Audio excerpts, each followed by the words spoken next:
నమస్తే, welcome to citizens pulse. నేను మీ ఉదయ్ కిరణ్.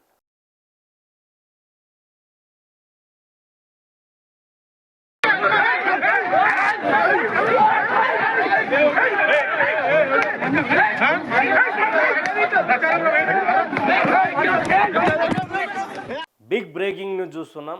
అక్కడ మేడ్చల్ జిల్లాకు సంబంధించినటువంటి కాంగ్రెస్ నేత వజ్రేష్ యాదవ్ ఆధ్వర్యంలో బీఆర్ఎస్ నేతపై దాడి జరగడం చాలా బాధాకరమైనటువంటి విషయం. కాంగ్రెస్ పార్టీ దాడులకు తెగబడుతుంది అనే దానికి మరో ఉదాహరణ ఇది.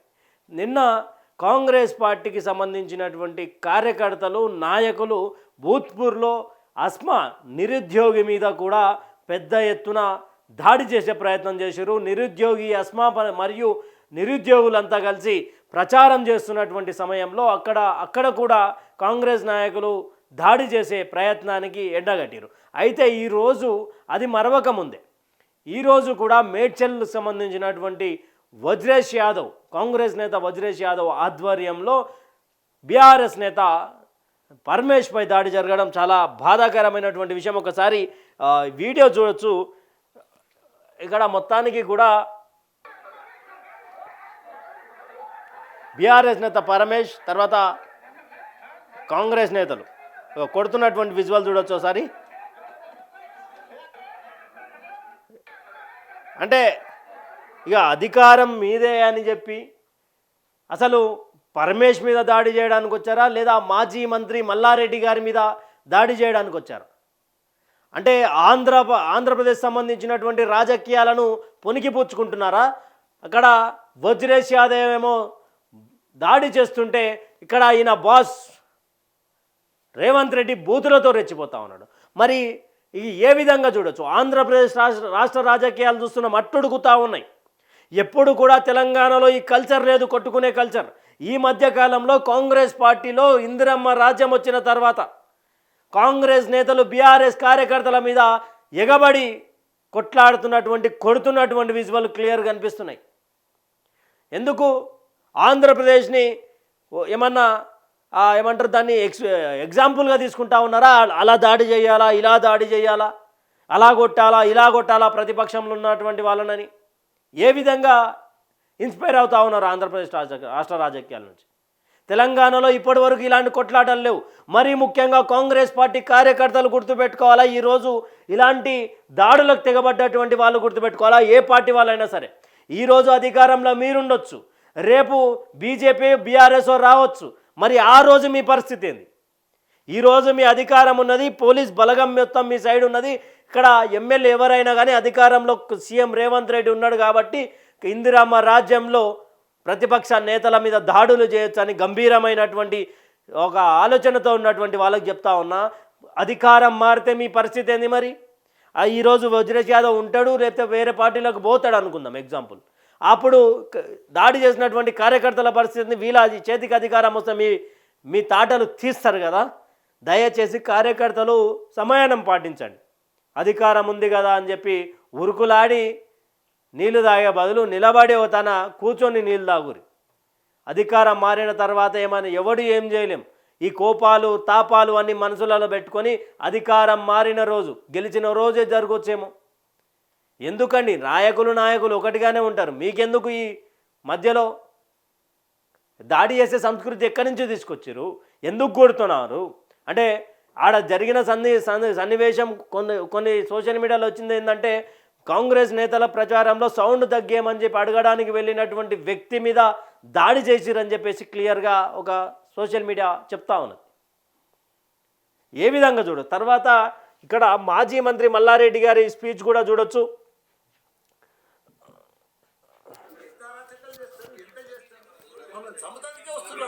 లాల్గడి మలక్పేటలో మా క్యాండిడేట్ శ్రీనివాస్ రెడ్డి ఇంట్లో మేము మా కౌన్సిలర్లతోటి మీటింగ్ పెట్టుకున్నాం.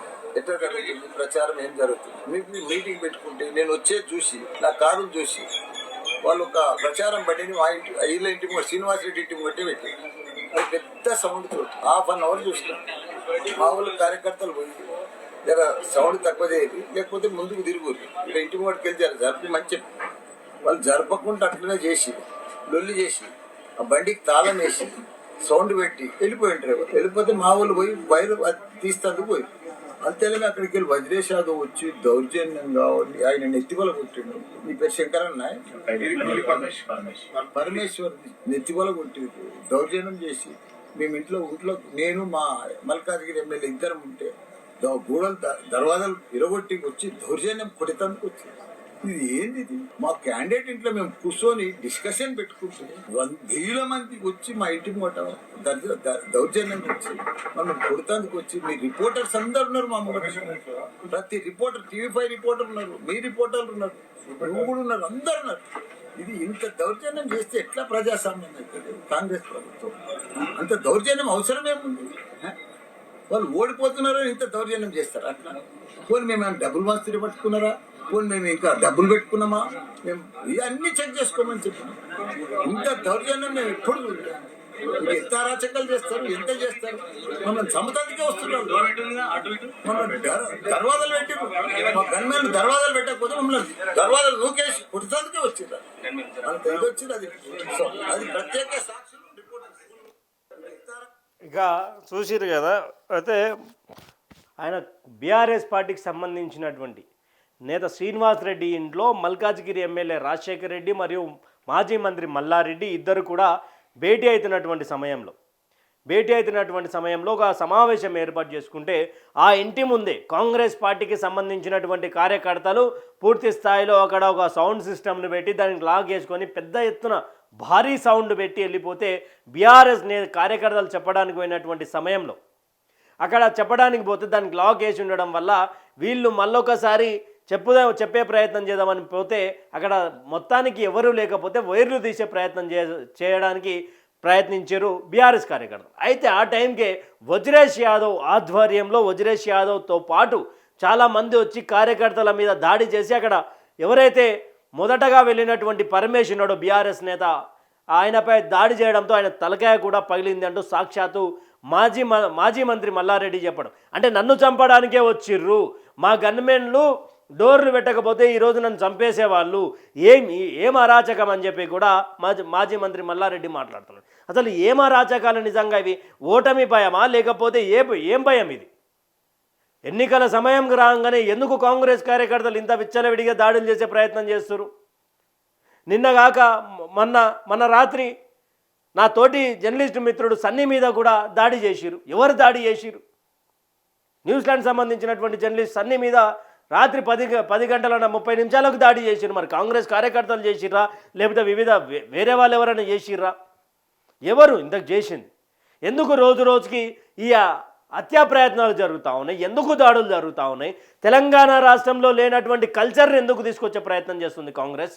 ఇదేనా కాంగ్రెస్ పార్టీ ఆనాటి రోజులు ఇందిరమ్మ రాజ్యం?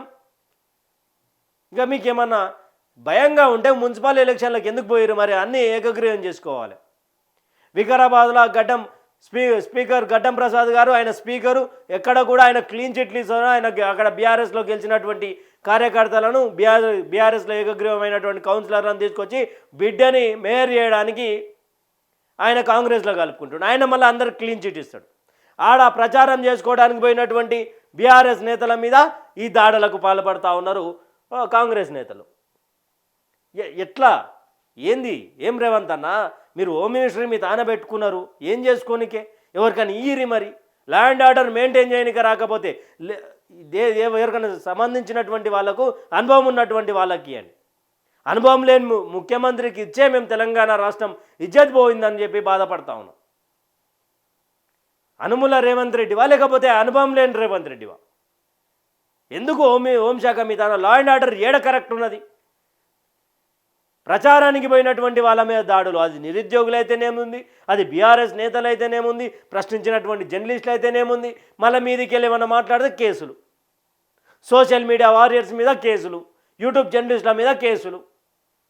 మొత్తం రాచరిక పాలన నడుస్తూ ఉన్నదా తెలంగాణ రాష్ట్రంలో? ఈ యొక్క దాడి మీద మీ కామెంట్ ఏందో కామెంట్ సెక్షన్లో కామెంట్ చేయండి. Thank you for watching. Stay tune with citizens pulse.